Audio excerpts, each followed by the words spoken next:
Bonjour à tous, bienvenue à l'InfoCO. Ici Thomas Montigny et aujourd'hui je vais vous parler des libéraux canadiens, donc dirigés par Justin Trudeau, qui ont de la misère à sortir des sondages et d'être meilleurs que les conservateurs dirigés par Pierre Poilievre. Les prochaines élections se dérouleront en 2025, mais on perçoit une victoire très avancée du côté des conservateurs. Justement, on observe que les conservateurs détiennent une avance phénoménale et selon les sondages, il y aurait plus de 180 sièges. Donc c'est énorme comme chiffre, contrairement aux libéraux qui pourraient en récolter aux alentours de 60. Du côté des pourcentages de vote, les conservateurs récolteraient aux alentours de 40%, contrairement aux libéraux qui récolteront aux alentours de 25%. Ce sondage, c'est celui qui a été fait le plus récemment, au moment que je vous parle, fait par Québec 125. Donc c'est quand même assez fiable, mais ça a le temps de changer.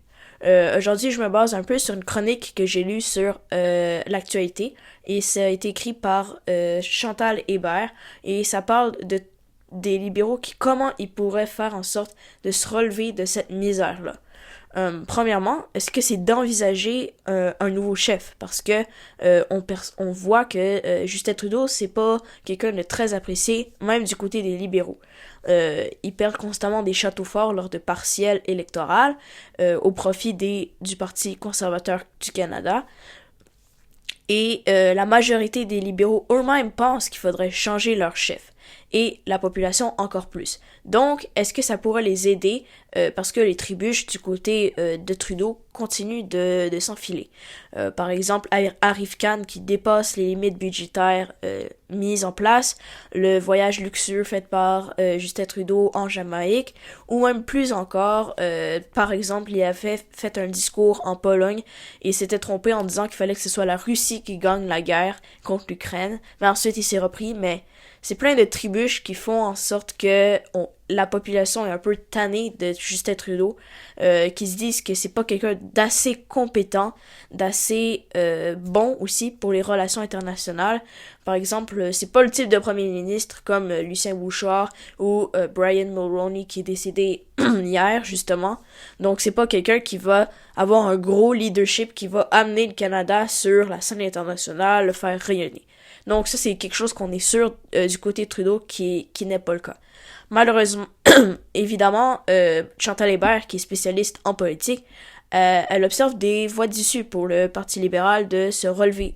Justement, elle leur propose de se relever en proposant un bon budget pour le printemps 2024, ce qui leur permettrait de gagner la confiance des Canadiens en se faisant dire que c'était un bon budget bien réfléchi et aussi approfondi sur des enjeux qui touchent les Canadiens. Parce que c'est vraiment ça qui fait mal à la population et au sondage de Justin Trudeau, c'est que la population n'a pas l'impression que le parti politique est fait pour lui, qui s'intéresse à lui, par exemple, avec l'inflation, la COVID-19. C'est plein de règles où il y a eu beaucoup de divisions au Canada. Du côté du Québec, Justin Trudeau continue de récolter un assez bon pourcentage, mais c'est dans des provinces qui sont habituellement plus libérales, comme Terre-Neuve et Labrador, qui sont perdues et qui sont gagnés par les conservateurs maintenant. Donc c'est les libéraux qui les perdent. Et c'est gagné d'avance déjà, par exemple, pour des provinces comme l'Alberta, qui sont récoltées par Pierre Poilievre. C'est sûr. Mais justement, on n'est pas sûr que Justin Trudeau pourra se faire sortir de son poste. Donc, il y a personne de très connu ou d'apprécié du côté libéral qui pourrait le remplacer ou qui serait une voie d'issue encore pour l'avenir du parti politique. Donc, c'est un peu une voie sans fin parce que il y a pas tant de monde qui aurait un leadership énorme, qui se démarque non plus, qui pourrait satisfaire une grosse partie de la population. Donc, c'est quelque chose qui est pas encore sûr, mais ça reste à voir.